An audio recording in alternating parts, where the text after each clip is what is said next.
2 Samuel Introduction. 2 Samuel is the 10th book in the Bible. It has 24 chapters and 695 verses. This book forms part of the narrative and theological history of Israel and aims to explain God's law for Israel under the guidance of the prophets. Theme: The Great Reign of King David.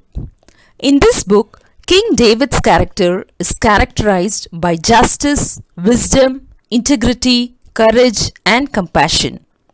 It is interesting to see that the chronicler also focused on David's reign by retelling the stories from 2 Samuel in 1 Chronicles chapters 11 to 29.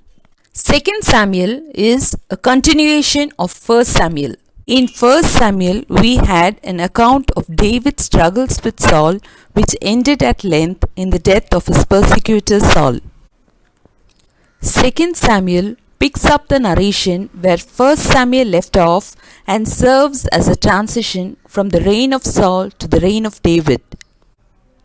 It contains the history of David's reign over Israel, first at Hebron in Judah and then at Jerusalem over all Israel, and his battles during his 40 years of reign to establish Israel as the dominant power in Syria and Palestine.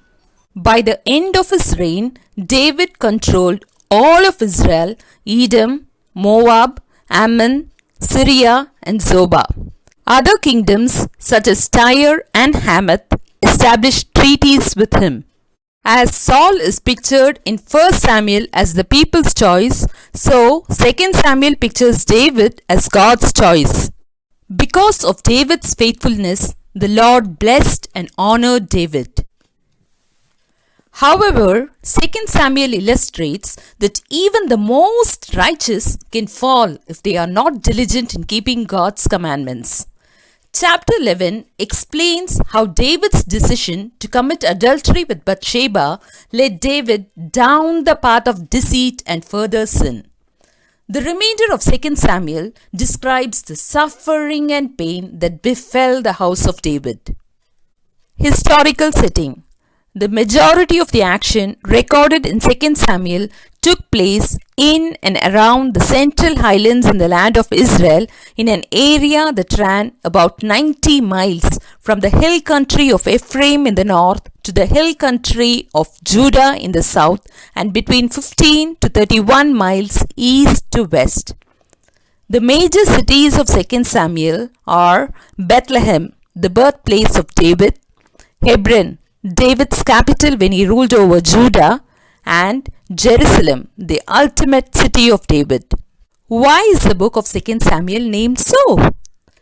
1st and 2nd Samuel were originally one book in the Hebrew canon, but were divided into two books by the translators of the Septuagint due to the size limitation of the ancient scrolls.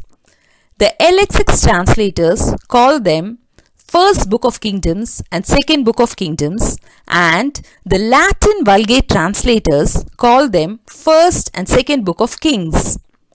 Later, Hebrew texts and the English versions call the divided books as 1st and 2nd Samuel. The book bears the name of the first principal character, Samuel, who appears in 1st Samuel. Author: the book was compiled from 1. Court records, eyewitness accounts, and the writings of the prophets Samuel, Nathan, and Gad. 1 Chronicles 29:29. 2. From the book of Jasher. 2 Samuel 1:18. Since Samuel had already died, 2 Samuel is commonly ascribed to Nathan and Gad. Although the book does not name a specific author, the author must have been an influential prophetic historian who had access to the court records. Language written: the writer wrote the book in the Hebrew language.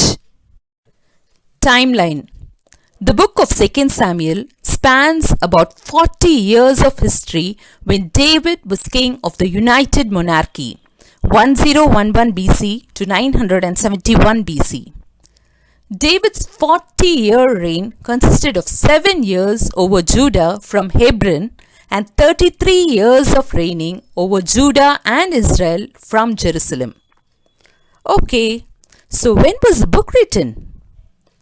The below two textual clues seem to place the writing of the book sometime during the divided monarchy and yet before the fall of the northern kingdom.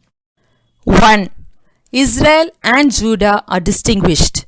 2 Samuel 11:8, 17:52 and 18:16. 2.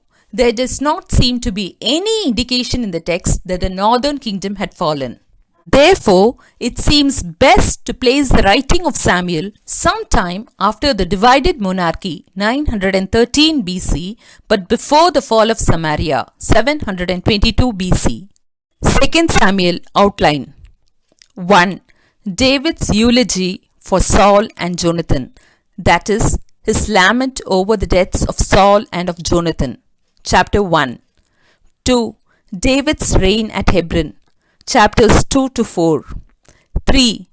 David's reign over all Israel at Jerusalem. Chapters 5 to 10. 4.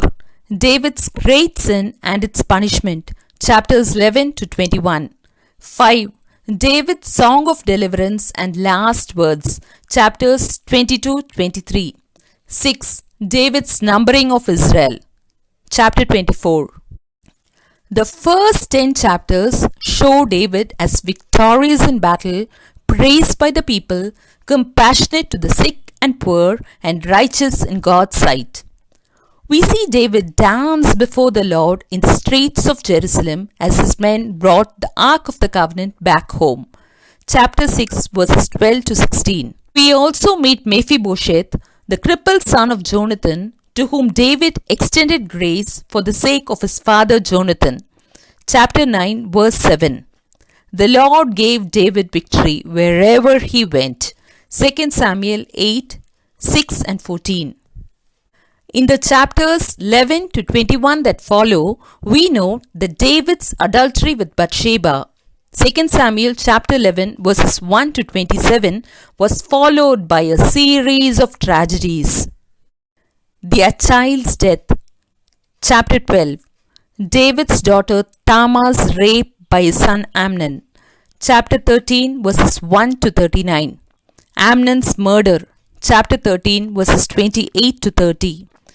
David's own political overthrow by his son Absalom.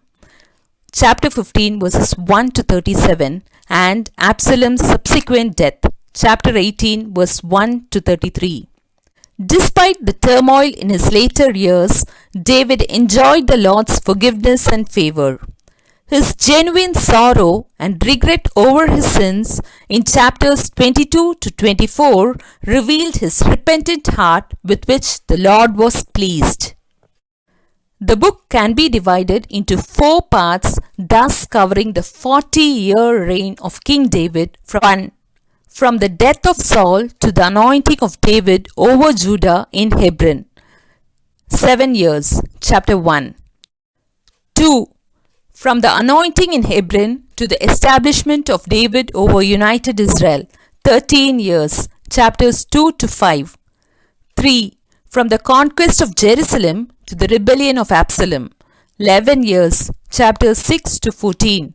4. From the rebellion of Absalom to the purchase of the temple site, 9 years, from chapters 15 to 24. The theology of 2 Samuel. First, God is gracious. 1. He raises David to king. 2. He forgives David of his evil of adultery and premeditated murder. 3. He suspends judgment before the angel attacks Jerusalem. Chapter 24. Second, God is judicious. 1. God brings Saul's contempt for God and his covenant upon his descendants, who, except for Mephibosheth, either die violently or with the shame of barrenness as Michal. 2. God brings David's evil upon his family as the son of his adultery dies. Also, where Amnon, Absalom and Adonijah as his daughter is raped and as David's concubines are taken in Absalom's public bid for the throne. Third, God is sovereign. 1. God brought David's rule into being. 2. The Lord rejected Saul's line. 3. David considers the verbal abuse of Shimei to possibly be of God's sovereignty. Chapter 16. Divine promise in 2 Samuel. The key verse of 2 Samuel and the key to the entire biblical record is 2 Samuel 7:16. Your house and your kingdom shall endure before me forever. Your throne shall be established forever. Chapter 7 describes the establishment of the Davidic covenant in which God promised an eternal throne to the house of David. This unconditional promise of God to David was fulfilled ultimately in David's descendant Jesus Christ, the seed of David. The covenant also included a continuing promise that the people of Israel would have a land of their own forever. Why are the events in 2 Samuel repeated in the Bible in 1 Chronicles? There are several accounts of events of David in 2 Samuel that are also in 1 Chronicles. Some of the accounts are very similar, but some of the accounts are covered in a different way with a different emphasis. The authors wrote these accounts for different reasons. The author of 2 Samuel wrote this to record the history of the Israelites at that time. However, the chronicler wanted to emphasize how God had always helped the Israelites. Summary: 2 Samuel contains David's military victories, centralization of the worship in the new capital of Jerusalem, and God's promise of an eternal dynasty. As we read 2 Samuel, you will be encouraged seeing how David received God's grace time and time again. The way in which David's human failings as a person, as a father, and as a king is brought out, as well as God's judgment, restoration, grace, and assurance of forgiveness would surely fascinate and encourage you. Read this remarkable book from the Bible and be blessed. God bless you.